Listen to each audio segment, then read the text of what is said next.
Hola, bienvenidos a Pensar Economía. Hoy con Nicolás vamos a hablar de las exportaciones y los desafíos que se le presentan a Uruguay. Nico, ¿cómo está hoy el panorama para los exportadores uruguayos? Después vamos a hablar un poquito también de lo que ha pasado con el dólar. Y que van de la mano, Pepe, buenas noches, efectivamente, porque estamos con una economía uruguaya que ha tenido un cambio realmente sustancial, ¿no? Creo que eso es importante plantearlo como punto de partida. Y allí han operado varios factores, pero sin duda un gran despegue exportador que ha tenido Uruguay, que país productor de alimentos ha sin duda captado el beneficio de tener en el exterior una gran demanda de alimentos, particularmente de China. Vamos a ir ilustrando todo esto y vamos a ir planteándole a los televidentes los conceptos. En esta gráfica que le vamos a presentar, que tiene los datos anuales de lo que fue el año 2007 como un año ya obviamente en el pasado, como referencia, y lo que pasó en el año 2013. El año 2014 no va a ser muy distinto, en principio puede haber alguna modificación entre sectores, pero el monto global de exportaciones va a ser bastante similar. Y ahí vemos que la exportación más que se duplicó en dólares en pocos años. Es decir, de una exportación que estaba en el entorno de los 5.000 millones de dólares anuales, que no era una mala cifra en aquel momento, pasamos a más de 10.000 millones. Ahí incorporamos todo lo que es celulosa, ya con Monte de Plata, bueno, en este caso no estaba operando, pero este año ya la vamos a tener operando, va a compensar alguna caída en algunos rubros, pero ya estamos por encima de los 10.000 millones de dólares anuales. Y lo que se ve claramente ahí, ¿cuáles son los sectores que se expandieron? Bueno, la carne sin duda, porque valoró mucho la producción en dólares, los lácteos también, pero sobre todo aparece allí el negocio maderero y la agricultura, los granos que han tenido una expansión enorme y han implicado un ingreso de divisas realmente muy importante, más de 2.500 millones de dólares de exportaciones agrícolas. Y aquí hay que considerar algo que es muy, muy importante, porque cuando uno mira el registro de exportaciones y dice, bueno, ¿Uruguay qué vende? Bueno, vende granos, vende carne, vende autos. Está bien, y todo eso se suma y se suma de la misma manera, y acá lo estamos haciendo. Los automóviles están allí en ese tramo que ponemos otro, ¿verdad? Ahora, para exportar algo, uno también tiene que comprar cosas en el exterior, tiene que importar. Y el negocio, por ejemplo, de las automotrices, hay que importar mucho para exportar algo, en el sentido de que el valor agregado interno es relativamente estrecho. Es decir, vienen las piezas... Se importa prácticamente el 95% de un automóvil para tirar una cifra, ¿no? Ahí está, vienen las piezas, se hace el montaje, se produce, se pasa por la línea de ensamblaje y se vende el automóvil. Yo no tengo presente cuánto es, ¿verdad? Pero sin duda menos de un 50%. En el caso de un producto cárnico o incluso los propios granos, que usan muchos insumos, pero aún así, de la venta final de exportaciones, lo que hay de producto importado es muy poco. Y todo el resto es valor agregado. En la carne, sin duda, son porcentaje de más del 70%. Y en los granos parecido. Es decir, cuando hablamos de exportaciones como la de granos, carne y lácteos, hablamos de un negocio, de una venta que tiene mucho movimiento interno y mucho valor agregado interno, y es por eso que es más significativo desde el punto de vista económico. Entonces, este es el escenario. Ahora, ¿qué está pasando? Antes de ir al análisis de lo que puede ser la proyección, que ahí hay algunas preocupaciones, vamos a la siguiente gráfica, donde vamos a plantear dónde es que Uruguay está vendiendo, porque también es parte de la explicación de lo anterior. Aquí ya dejamos de hablar de millones de dólares y pasamos a los porcentajes. Porcentaje del mercado. Porcentaje del mercado. Porcentaje de la venta total, tomando los millones como base, pero por eso ponemos allí. Pero ahora hablamos del porcentaje exportado. Y lo que vemos muy claramente es que emerge China como destino principal de la exportación uruguaya, ni más ni menos. China, que era un mercado importante, pero muy por atrás de Europa, de Mercosur, de Brasil, incluso de Norteamérica. Pasa a ser el principal comprador hoy de Uruguay. Hoy es el principal comprador. En grano, sin duda, la soja va mayoritariamente para allá, también buena parte de la celulosa, y ahora cada vez más carnes y lácteos. Entonces, China es un actor clave que ha ayudado no solo a aumentar la capacidad exportadora del Uruguay, nos compra muchas más cosas, sino que compensa la retracción que hubo en Argentina, también en Estados Unidos y en menor medida en Brasil, que sigue siendo un cliente importante, más allá de que ha caído un poquito en la proporción.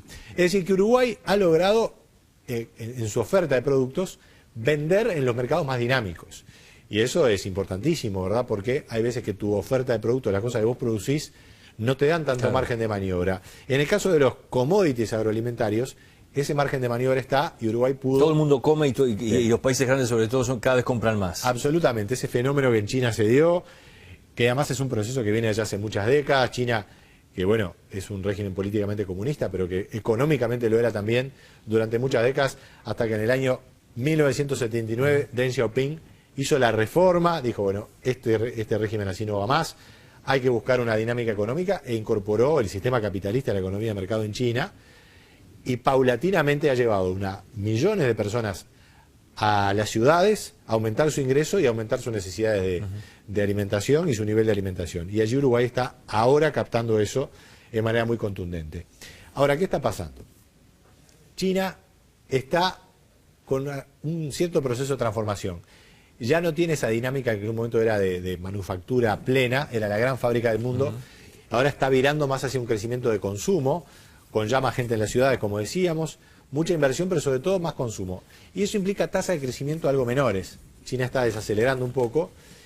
Y además, tenemos otro dato que ha sido realmente muy impactante. Estados Unidos, que ha tenido una gran crisis, bueno, el dólar es una moneda que se ha devaluado, ha generado una gran competitividad agrícola y está con una cosecha histórica. Nunca se había producido tanta soja y tanto maíz en Estados Unidos, que es el principal productor de granos del mundo, y por lejos.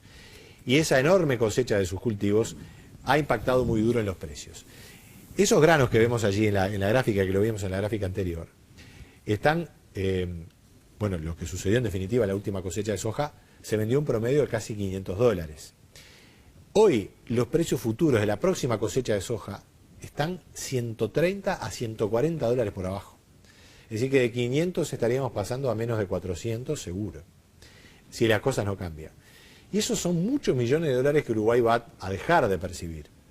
Se puede compensar con la mayor producción de celulosa, por ejemplo, sin duda. La carne por ahora aparece sin haberse afectado, los precios de exportación de la carne se están sosteniendo, eso es una muy buena noticia. Pero los granos caen fuerte, los lácteos también han caído, y la verdad que no parece demasiado razonable esperar que la carne siga así tan campante. En un momento puede sufrir alguna reducción. Entonces, el cuestionamiento y la preocupación vienen a futuro, es decir, ¿qué pasa? No ahora, porque el Uruguay va a cerrar con una exportación 2014 similar en dólares a la del año pasado, un poquito más, un poquito menos, por ahí vamos a andar. Pero el año que viene vamos a estar con nuevo gobierno, un impacto externo de menores precios de exportación duro. Ojalá se compense con la celulosa, pero no sé si va a dar para tanto. Y los temas fiscales, los temas de las cuentas públicas que van a estar presentes, hay que discutir el nuevo presupuesto. Entonces, es un escenario más exigente para la economía uruguaya.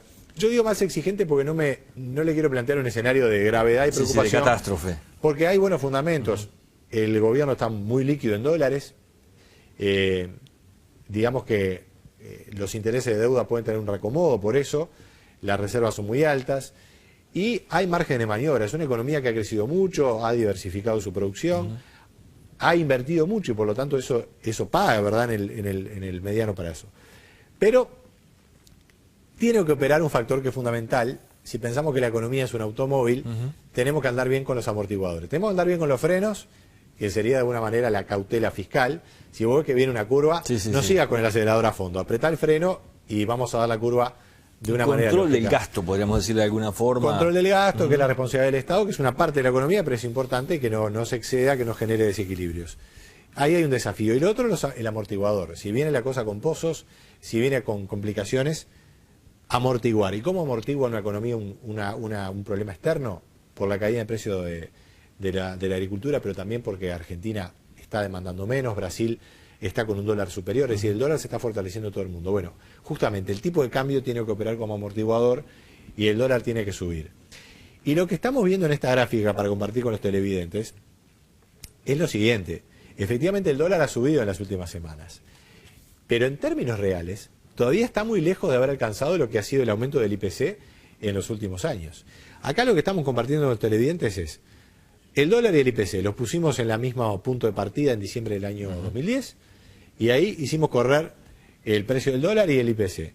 Y lo que vemos es que el IPC se ha ido bastante por encima. Más allá de que el dólar ahora ha intentado, y de hecho lo está haciendo, está aumentando de precio nominalmente, ya hace muchos días está por encima de 24 pesos, lo cierto es que todavía hay una brecha con el IPC. Dicho de otra manera, si tuviéramos que llevar hoy el dólar al mismo valor en términos reales de lo que tenía en diciembre del año 2010, debería valer 27 pesos. Que está muy lejos eso. Es decir, la gente dice, no, pero el dólar está subiendo. Bueno, está subiendo en términos nominales, pero lo hemos comentado más de una vez acá. En la economía no hay precios relativos. Los precios tienen sentido cuando se los compara con otros. Y si comparamos la evolución del dólar con la evolución del IPC, el dólar viene perdiendo pie hace mucho rato. Esto es lógico porque el dólar se devaluó mucho, Estados Unidos lo devaluó para salir de su crisis, los precios externos en dólares nuestros eran muy buenos y eso compensaba, pero ahora estamos en otro escenario y el dólar paulatinamente se va a ir fortaleciendo.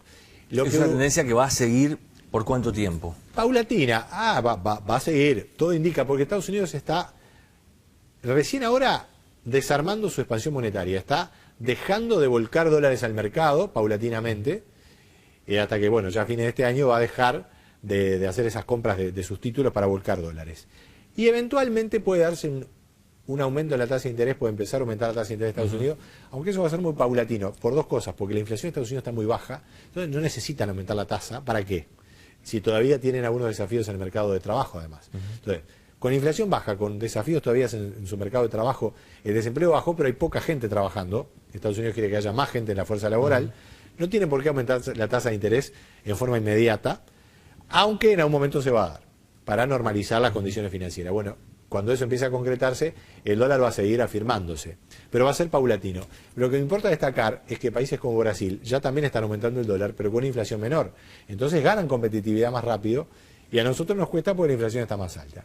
Y hay un problema de costo, de competitividad que Uruguay tiene que, digamos, acelerar, tiene que ajustar rápidamente porque el año que viene no va a ser un año fácil. Bien, gracias Nico, seguiremos hablando de estos temas por supuesto y más como comentábamos fuera de cámaras que estamos en un año electoral y que va a tener para el año que viene muchos desafíos fuertes, ¿no? Pero viste que el dólar ha subido bastante y no ha habido mucho ruido, es decir, la gente obviamente lo atiende, se preocupa, la gente está endeudada en dólares, no le gusta mucho, pero a esa gente hay que decirle que hasta ahora ha pasado muy bien, ¿no? Porque el dólar ha estado muy flojo y lo que tenían pasivos en dólares, la verdad que han estado muy cómodos. Claro, las cosas cambian, por eso nosotros hemos insistido que lo razonable para un ciudadano uruguayo que se quiera endeudar lo haga en pesos, más allá que en una primera instancia puede resultar más caro, a la larga logra estabilidad. Es más tranquilizador. Gracias, Nico. Nos reencontramos la semana que viene aquí en Pensar Economía.